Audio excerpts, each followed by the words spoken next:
How to receive money on Venmo in 2023. My name is Ali and I will walk you through on how to receive money on Venmo.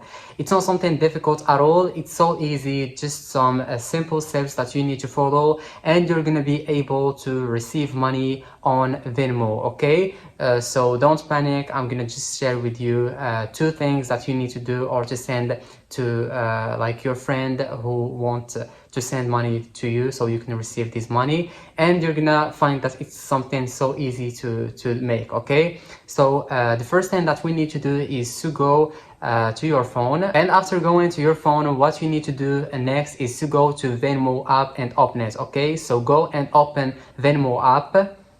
And after opening Venmo app, now I'm gonna tell you how you can receive money on Venmo. So there are two ways.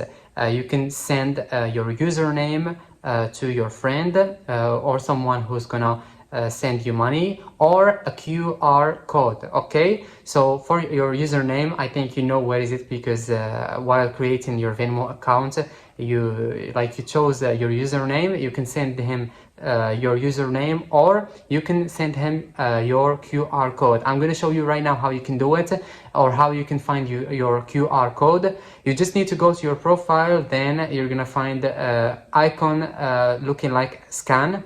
You just need to click on it, and then you're gonna find the option of sharing this like QR code, and you can share it on WhatsApp, or take a link of your QR code and send it to someone who's gonna send you the money. And like this, you're gonna be able to receive money. He's gonna just use this QR code or your username, and he's gonna be able to send you money, and you're gonna receive money on Venmo. As I told you, it's not something difficult. It's so easy, just some easy steps that you need to follow, and you're gonna be able to receive money on Venmo. That would be it, and I will see you in the next video.